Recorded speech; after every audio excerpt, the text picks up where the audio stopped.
Good morning everyone. जैसा कि आप लोग देख पा रहे हैं टीआरई 1.0 का मैथमेटिक्स पीजीटी का क्वेश्चन है 11-12 का।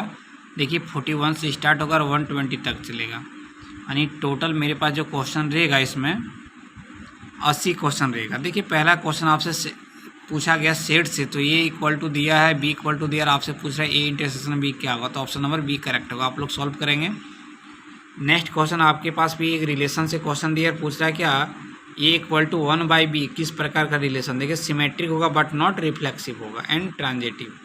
रिफ्लेक्सिव और ट्रांजिटिव नहीं होगा, क्या होगा, सिर्फ सिमेट्रिक होगा। क्वेश्चन नंबर थर्ड आपसे पूछ रहा है in how many ways can 5 ring of different types of worn in 4 finger. पूरा आपके पास 5 रिंग है और 4 फिंगर्स है कि कितने तरीके से बांध सकते हैं। तो देखिएगा जितना रिंग बोलेगा उतना बॉक्स बना देना, जितना फिंगर्स बोलेगा सब में 4 लिख देना, आ जाएगा आंसर 4 टू दी पावर क्या 5। क्वेश्चन नंबर 44 देखिए the nth roots of unity can be arrange, किसमें अरेंज किया जाता है nth of unity, geometric progression में। देखिए क्वेश्चन एक कम्प्लेक्स नंबर का x plus i y p power 1/3 equal to a plus i b, तो पूछ रहा है x by a plus y by b क्या होगा, तो आ जाएगा answer option number A correct होगा। देखिए इसको बना सकते हैं हम लोग। नेक्स्ट क्वेश्चन देखिए मैट्रिक्स का क्वेश्चन है, आपसे सिमेट्रिक मैट्रिक्स बोल रहा है तो बी का वैल्यू क्या बोल रहा है। देखिए ये कोई मैट्रिक्स दिया है form of A plus A B, बोल रहा है कि ए सिमेट्रिक है, बी इज स्क्यू सिमेट्रिक, तो बी का वैल्यू क्या बोल रहा है, यानी स्क्यू सिमेट्रिक का वैल्यू आपसे मांग रहा है। ऑप्शन नंबर बी का। देखिए क्वेश्चन नंबर 47 आपके पास ये अलजेब्रा का क्वेश्चन है x plus 1/x equal to 1, तो आपसे पूछ रहा है क्या x टू दी पावर 2000 प्लस 1/x टू दी पावर 2000 का वैल्यू क्या होगा, तो इसका वैल्यू -1 होगा। हम लोग क्या करना है, x के जगह ओमेगा पुट कर देना, इसको सॉल्व कर सकते हैं। फिर आपके पास देखिए क्वेश्चन दिया गया the equation of the circle describe the line joining the points दिया है डायमीटर का, आपसे बोला सर्कल का इक्वेशन क्या होगा, तो हम लोग जानते हैं formula x into x minus x1 into x minus x2 plus y minus y1 into y minus y2 equal to 0, तो इसको सॉल्व करेंगे, ऑप्शन नंबर एक करेक्ट होगा। नेक्स्ट क्वेश्चन देखिए ए बी कम्प्लेक्स नंबर से इसको सॉल्व कीजिएगा, इसका मैग्नीट्यूड निकाल देना है और उसका होल स्क्वायर करेंगे तो 8 आएगा। क्वेश्चन नंबर देखिए 50, ये आपके पास क्वेश्चन है कंटिन्यूटी का, आपसे पूछ रहा है कि which function is discontinuous at x equal to 0, बोलता कौन सा फंक्शन नॉट डिसकंटिन्यूअस हो, तो 10x का डिसकंटिन्यूअस नहीं, 10x का एक कंटिन्यूअस फंक्शन है। Option number C. देखिए क्वेश्चन नंबर 51 ये लीनियर इनइक्वलिटीज का क्वेश्चन है, आपसे पूछ रहा क्या होगा, तो देखिए होगा -∞ से π/2 यूनियन 33/8 से लेके infinity. Question number 52 a line lying in the yz plane in the inclined at the angle alpha with z axis the direction cosine are, तो z axis बोला जाए तो देखिए 0, sin अल्फा, cos अल्फा, तो second वाला को हम लोग चेंज कर देते हैं। आपके पास देखिए ये क्वेश्चन आपके पास परमोटेशन एंड कम्बिनेशन का, तो इसका बोल रहा है क्या वैल्यू n का मान क्या होगा, तो इसको तोड़ देना है, आंसर आ जाएगा कितना n। देखिए क्वेश्चन नंबर 54 आपके पास लैग्रेंजेस मीन वैल्यू थ्योरम है, तो c का वैल्यू आपसे मांग रहा है। तो देखिए हम लोग लैग्रेंजेस मीन वैल्यू थ्योरम का तो फार्मूला जानते हैं, f' equal to f b minus f a by b minus a, तो इसका वैल्यू पुट करना है, c का वैल्यू आ जाएगा 1/4।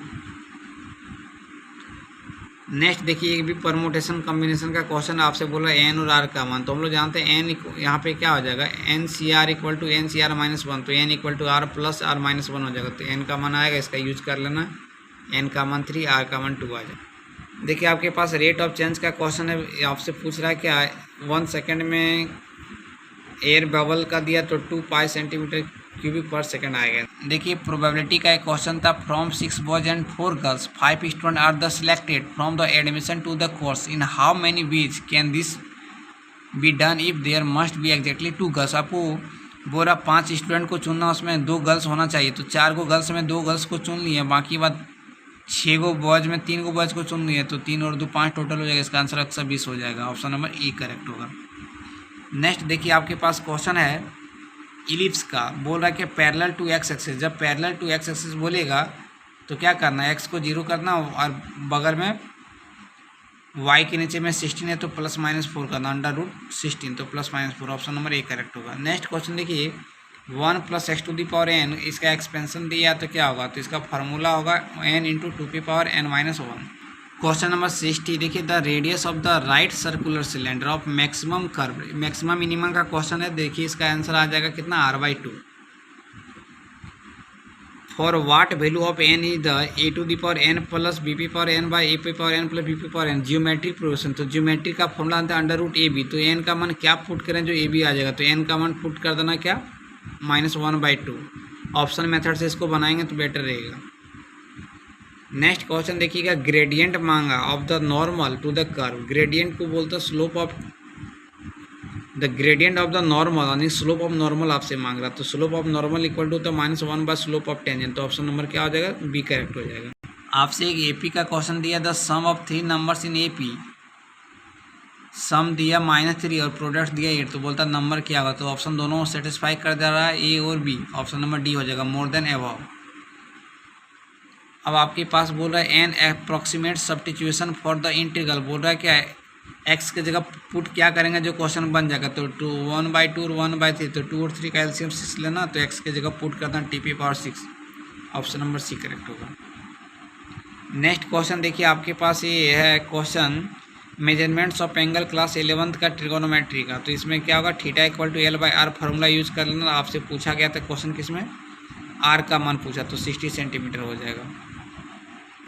देखिए आपसे एक इंटीग्रल का फार्मूला पूछा, जो कि पार्शियल फ्रैक्शन का इसका डायरेक्ट फार्मूला होता है 1/x × x⁴n + 1 × dx। का इंटीग्रेशन होता है 1/n × log x⁴n/x⁴n + 1 + c। इस फार्मूला को याद रखना डायरेक्ट। नेक्स्ट क्वेश्चन देखिए पास, द वैल्यू ऑफ डिटर्मिनेंट्स पूछा। तो डायरेक्ट प्रॉपर्टी 0, 0, 1 गायब करना है, cos x × cos y - sin x × sin y। Formula आता है cos x + y का। ऑप्शन नंबर सी करेक्ट होगा। नेक्स्ट क्वेश्चन देखिए, डिफरेंशियल इक्वेशन का इसको सेपरेट कर देना है।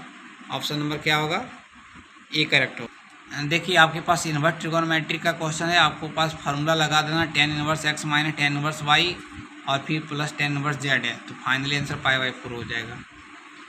देखिए ये भी आपके पास क्वेश्चन डिफरेंशियल इक्वेशन का बोल रहा है, क्या y = a sin x + b का वैल्यू क्या होगा। तो इसको डिफ्रेंशिएशन करेंगे तो इसका आ जाएगा d2y/dx² + y = 0। 2 बार डिफ्रेंशिएशन करना है, क्योंकि यहाँ पे a और b आर्बिट्रेरी कांस्टेंट है। आपके पास देखिए इफ sin × पाई cos θ, तो इसका फाइनली आंसर कितना होगा, 1/2 sin 3/4। देखिए इस बुक में इस पर थोड़ा सा ध्यान रखना कि थोड़ा गलती से बनाएंगे तो नॉन ऑफ दिस भी ऑप्शन आ जाता है, क्योंकि हम लोग sin θ को लिख सकते हैं cos 90 - θ, लेकिन यहाँ बोला cos θ को sin 90 + θ दे के बनाया गया था। देखिए डिफरेंशियल इक्वेशन का क्वेश्चन है, आपसे पूछ रहा है dy/dx + py = q × y⁴n। तो y⁴n को क्या पुट करेंगे, तो क्या होगा, v = 1/y⁴n - 1। नेक्स्ट क्वेश्चन देखिए आपके पास ये पाराबोला का क्वेश्चन। तो इसका वैल्यू कितना होगा, t1 × t2 का वैल्यू -1। ऑप्शन नंबर ई करेक्ट होगा। जितने कोई आप लोग TRE 4.0 का तैयारी कर रहे हैं, प्रीवियस ईयर जरूर बना के जाना। TRE 1.0, 2.0, 3.0, इससे आपको ये आइडिया हो जाएगी कि क्वेश्चन कहाँ से रह रहा। और NCERT का एग्जाम्पल और एक्सरसाइज दोनों बना के जरूर जाइएगा, क्योंकि क्वेश्चन ज़्यादातर एग्जाम्पल से उठा देता है। और प्लस माइनस का ध्यान रखना, मोर देन अबव ज़्यादा आंसर देता है तो नॉन ऑफ दीज। आपको परफेक्ट पता रहेगा तभी आप आंसर को मार सकते हैं। देखिए नेक्स्ट क्वेश्चन है 75। ये क्वेश्चन आपसे पूछा गया है, ये डायरेक्ट रिजल्ट बेसिस क्वेश्चन। देखिए झारखंड TGT में भी पूछा गया था क्वेश्चन। आपसे पूछ रहा है 1/e² + 1/e² का e1 का स्क्वायर प्लस e2 का स्क्वायर का वैल्यू क्या होगा, तो 1 होगा। देखिए ये भी डायरेक्ट क्वेश्चन उठाया है NCERT से ही, तो इसका वैल्यू कितना होगा, वेक्टर का है 3 होगा। अब cos mod x क्या है, आपके पास कंटिन्यूस होगा एवरी पॉइंट्स पे, लेकिन नॉट डिफरेंशिएबल होगा किस पॉइंट्स पे, x = n 2n + 1 × π/2। ये सब रिजल्ट को याद करके जाना ज़्यादा बेटर रहेगा। और मेरे चैनल्स पे जो नए हैं ज़रूर सब्सक्राइब करें और शेयर करें, क्योंकि देखिए आप लोग एक मैथमेटिक्स का यदि PG किए हुए हैं तभी तो आप PGT का तैयारी कर रहे हैं, और आपको इतना बेसिक नॉलेज है। हम आपको थोड़ा सा हिंट्स दे रहे हैं कि क्वेश्चन कहाँ से पूछा गया, किस चैप्टर्स का, तो इससे आपको एक आइडिया हो जाएगा। और जब नन ऑफ दिस देगा तो उसका आंसर आपको परफेक्ट यहाँ पे मिल रहा है। इसलिए आप लोग बनाने का ज़रूर कोशिश करेंगे, क्योंकि यदि हम एक एक करके सॉल्यूशन करेंगे तो वीडियो काफ़ी लॉन्ग हो जाएगा, और जो कि अभी के समय बच्चा देखते नहीं है। The condition under with the roots of the cubic, यानी कि आपके पास क्यूबिक रूट्स ऑफ इक्वेशन का है, यानी कि ये भी कम्प्लेक्स नंबर का ही क्वेश्चन है। इसका आंसर हो जाएगा ऑप्शन नंबर सी। देखिए फंक्शन से आपसे एक डोमेन मांगा है तो ऑप्शन नंबर सी करेक्ट हो जाएगा। नेक्स्ट क्वेश्चन देखिए, what is the probability it is leap year selected at the range. जब लीप ईयर्स पूछा जाए तो 2/7 हो जाएगा। इस बार भी पूछा गया था TRE 3.0 में भी, खाली डाटा चेंज करेगा। संडे मंडे कुछ भी पूछा जाए, लीप ईयर्स पूछा जाए तो 2/7, और नॉन लीप ईयर पूछा जाएगा तो 1/7 आंसर होगा। देखिए आपके पास एक डिफ्रेंसिएशन से क्वेश्चन पूछा, इसमें GP का भी फॉर्मूला यूज़ किया, तो ऑप्शन नंबर सी करेक्ट होगा। नेक्स्ट 82 में देखिए आपसे पास ये भी प्रोबेबिलिटी का क्वेश्चन है। बोल रहा है कि there are 2 children in a family. बोल रहा है एक फैमिली में 2 बच्चा है। If it is known that the least one of the children is boy, यानी बोला कम से कम एगो लड़का होना चाहिए। इसकी क्या प्रायिकता होगा कि दोनों चिल्ड्रन बॉय हो। क्या ये ऐसा हो सकता है, पहला गर्ल्स दूसरा भी गर्ल्स, पहला बॉयज दूसरा भी बॉयज, पहला गर्ल्स दूसरा बॉय। तो आपसे पूछा दोनों, बोथ चिल्ड्रन आर बॉय, तो एक कंडीशन